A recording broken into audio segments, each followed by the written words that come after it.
Marina Santos tenait la lettre de démission à deux mains, tandis qu'elle attendait dans le hall silencieux du manoir Almeida. L'uniforme simple de femme de ménage semblait plus lourd ce matin-là, comme s'il portait des années de silence, de dévouement et de secrets non dits. Ses yeux étaient gonflés d'avoir pleuré, et chaque respiration était courte, contrôlée de force, pour ne pas s'effondrer là, sur place. Après 5 ans à nettoyer cette maison, à prendre soin de chaque détail comme si c'était son propre foyer, elle n'avait jamais imaginé que demander son départ serait aussi douloureux. Pourtant, elle était décidée. Elle devait partir, avant que tout ne devienne incontrôlable. Ricardo Almeida descendit l'escalier d'un pas ferme, en ajustant la montre chère à son poignet. C'était un homme habitué aux décisions difficiles, aux contrats de plusieurs millions et aux réunions interminables, mais rien ne l'avait préparé à voir Marina dans cet état. Elle avait toujours été discrète, efficace, presque invisible quand il le fallait, mais présente dans tout. La femme de ménage connaissait les horaires de la maison, les habitudes du patron, les silences et même les mauvais jours. Voir cette jeune femme de 25 ans trembler devant lui éveilla immédiatement une inquiétude. Marina tendit le papier sans lever les yeux. Sa main tremblait tellement que la feuille semblait vibrer dans l'air. « Monsieur Ricardo, voici ma lettre de démission », dit-elle d'une voix basse, presque un murmure. Le milliardaire prit le papier, mais ne l'ouvrit pas. Il préféra observer son visage, remarquant les cernes profonds, la perte de poids récente et la peur à peine dissimulée. Quelque chose n'allait pas, et il le savait. « Vous n'avez pas l'air bien », dit-il avec précaution. « Il s'est passé quelque chose ?» Marina secoua la tête rapidement, comme pour chasser une pensée dangereuse. « Je ne peux pas expliquer. Je dois simplement partir d'ici. » Ricardo fronça les sourcils. En 5 ans, il n'avait jamais entendu Marina parler de cette façon. Elle avait toujours été correcte, directe, presque neutre. Cette urgence ne lui ressemblait pas. Il ouvrit la lettre et lut en silence. Elle était formelle, polie, sans aucune explication. 2 semaines de préavis, rien de plus. Ricardo plia le papier et respira profondément. « Marina, vous faites partie de cette maison. Si vous traversez une difficulté, nous pouvons en parler. » Elle recula d'un pas, effrayée. « S'il vous plaît, acceptez la démission. C'est mieux ainsi. » La phrase sonna étrangement. « Mieux pour qui ?» Ricardo la regarda s'éloigner vers la cuisine, sentant une gêne croissante. Cette nuit-là, il dormit à peine. Il marcha dans le manoir vide, se rappelant de petits gestes de Marina. Le café préparé avant les réunions difficiles, la maison toujours impeccable, les soins silencieux. Ce n'était pas seulement du travail. Il y avait quelque chose de plus, une loyauté qui ne s'achetait pas. Le lendemain, il décida de rester à la maison. Pendant le petit déjeuner, il remarqua que Marina touchait à peine à la nourriture. Ses mains tremblaient et le moindre bruit la faisait sursauter. Quand le téléphone sonna, elle laissa tomber une tasse, s'agenouillant rapidement pour ramasser les éclats. Ricardo s'accroupit pour l'aider, effleurant sa main par inadvertance. Elle était glacée. Marina s'écarta immédiatement, comme si elle avait reçu un choc. « Vous avez de la fièvre ?» demanda-t-il.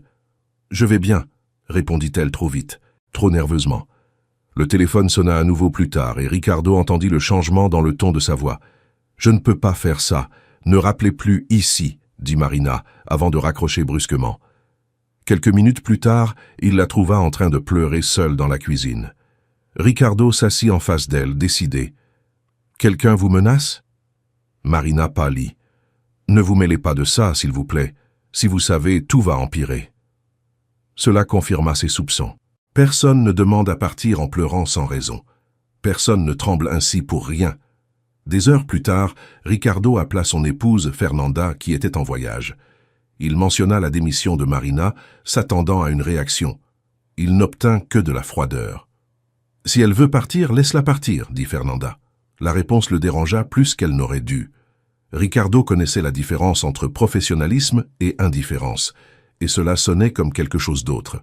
Le matin suivant, le téléphone sonna à nouveau. Ricardo était assez proche pour entendre une partie de la conversation. Marina raccrocha pâle, demandant une fois de plus à partir.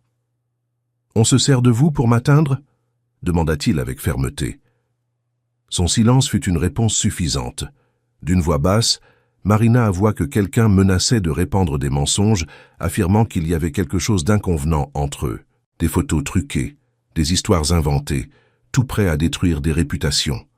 Ricardo sentit le sol se dérober sous ses pieds, mais il resta calme. « Vous n'êtes pas seul, affirma-t-il. Je n'accepterai pas votre démission tant que cela ne sera pas résolu. » Marina pleura, déchirée entre le soulagement et la peur. Pour la première fois, elle sentit que quelqu'un était prêt à la protéger.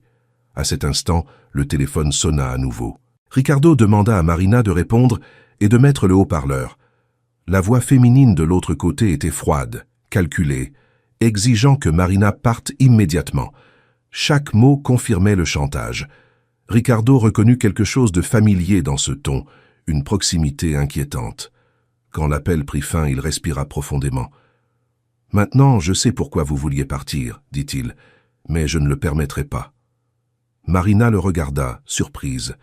Le milliardaire avait pris une décision. Il ne laisserait pas cette femme de ménage partir tant que la vérité n'aurait pas éclaté, quoi qu'il en coûte. Et, à ce moment, quelque chose changea pour toujours dans cette maison silencieuse. Ricardo demanda à Marina de s'asseoir et de respirer. Il expliqua qu'il connaissait des gens capables d'aider, qu'il ne permettrait à personne de détruire sa vie. Marina raconta alors que les appels duraient depuis des mois, toujours avec des ordres et des menaces voilées. On voulait des documents, qu'elle sème le doute, et surtout qu'elle disparaisse de cette maison. La peur l'avait consumée peu à peu, jusqu'à ce que demander sa démission semble la seule issue possible. Ricardo écouta tout en silence, ressentant un mélange de culpabilité et d'indignation. Il réalisa que sa propre routine, ses absences et la confiance excessive envers certaines personnes avaient créé l'espace pour cela.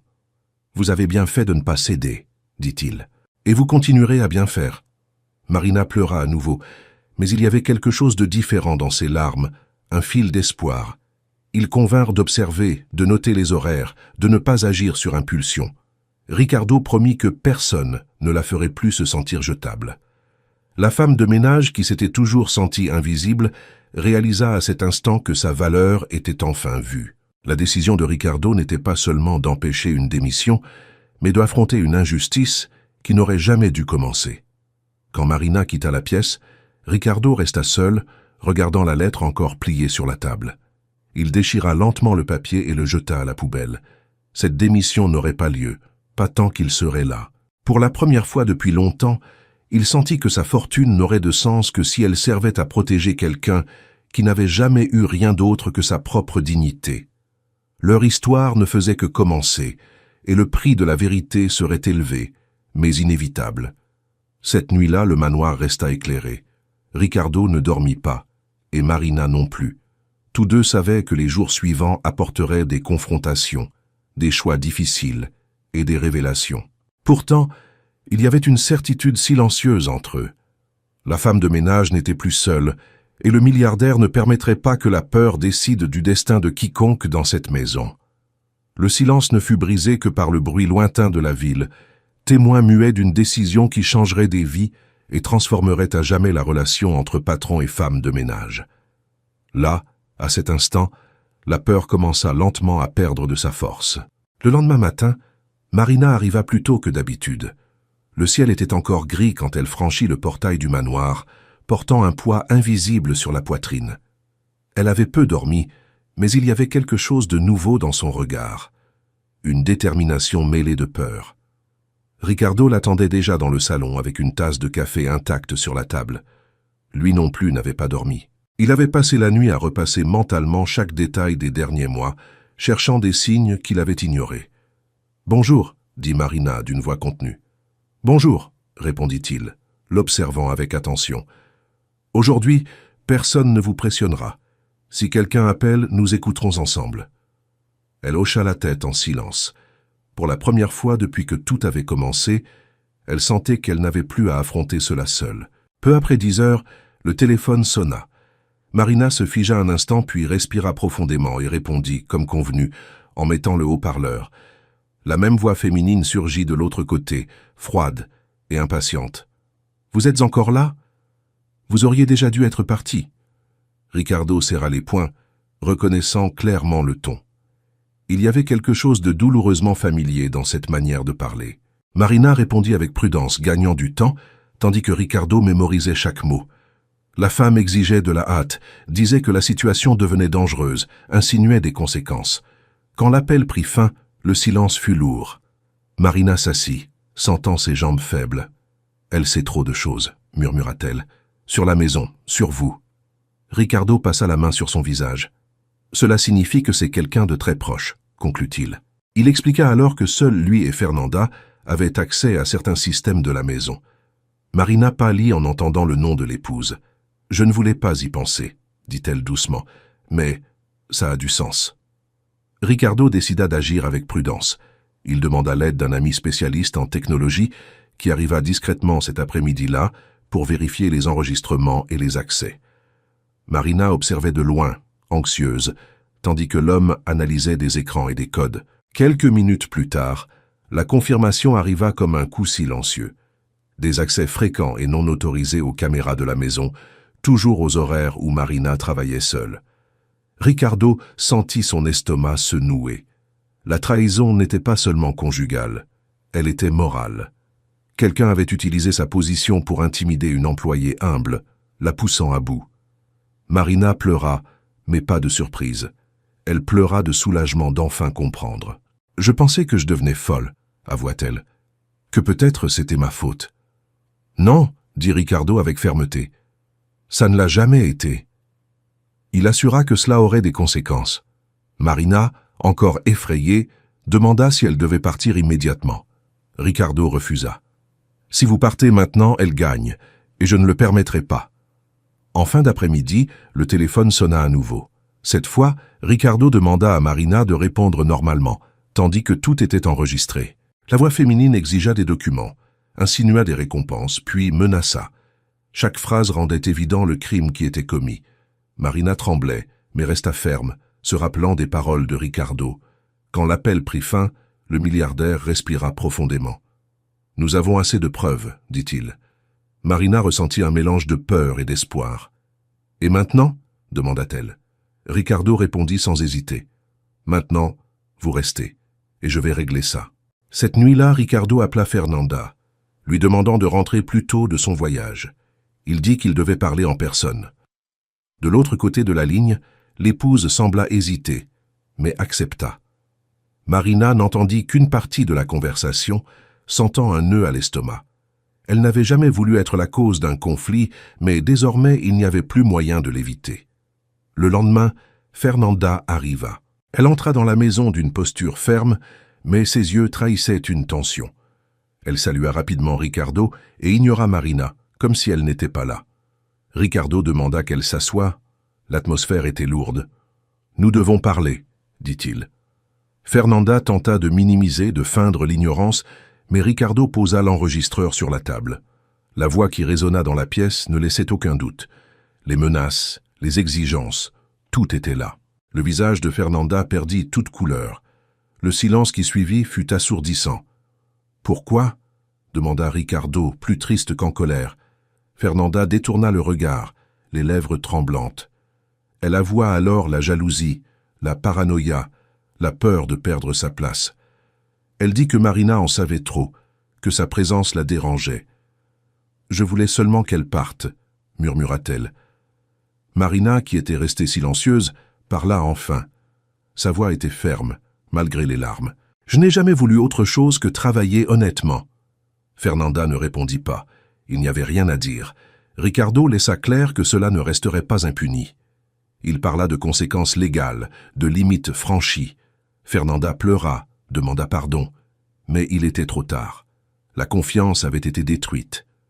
À la fin de la conversation, elle quitta la maison en silence, emportant seulement une valise. Quand la porte se referma, Marina s'effondra. Ricardo la soutint, sentant le poids de tout ce qui était arrivé. « Vous n'avez plus besoin d'avoir peur, dit-il. C'est fini. » Marina respira profondément, ressentant quelque chose qu'elle n'avait pas éprouvé depuis des mois. La sécurité. Dans les jours qui suivirent, le manoir semblait différent. Le silence lourd avait cédé la place à une tranquillité étrange, mais accueillante. Marina continua à travailler, désormais avec une autre posture. Elle n'était plus invisible. Ricardo la traitait avec un respect évident, écoutant ses opinions, reconnaissant son effort. Une semaine plus tard, Ricardo appela Marina pour parler. « Je veux que vous restiez, dit-il. Pas seulement comme femme de ménage, mais avec plus de responsabilité, si vous le souhaitez. » Marina s'émut. Ce n'était pas le poste qui importait, mais la reconnaissance. « Je reste, » répondit-elle. « Parce que maintenant je sais que j'ai fait le bon choix en faisant confiance. » La décision de Marina résonna comme la clôture d'un cycle. La femme de ménage qui avait demandé sa démission par peur restait désormais par courage. Et le milliardaire qui aurait pu tout ignorer avait choisi d'agir. Tous deux savaient que rien ne serait exactement comme avant, mais ils savaient aussi que quelque chose de nouveau avait commencé, fondé sur la vérité, le respect et la dignité. Le passé faisait encore mal, mais il ne commandait plus l'avenir. Dans cette maison, la peur ne dictait plus les règles. La confiance lentement reconstruite occupait désormais la place qui aurait toujours dû être la sienne. Quelques mois plus tard, la vie suivait plus légère. Marina travaillait tranquillement, étudiait le soir et aidait sa sœur à recommencer. Ricardo réorganisa la maison et sa propre vie, apprenant à mieux observer les personnes autour de lui. La démission ne fut plus jamais mentionnée. À sa place, naquit une relation basée sur le respect et la protection. Marina comprit que demander de l'aide n'était pas une faiblesse. Ricardo comprit que la richesse n'a de valeur que lorsqu'elle défend ceux qui n'ont pas de pouvoir. Et dans ce manoir, où tout avait failli se terminer, tous deux découvrirent qu'empêcher un départ avait été le début d'un véritable foyer construit avec courage, vérité et espoir.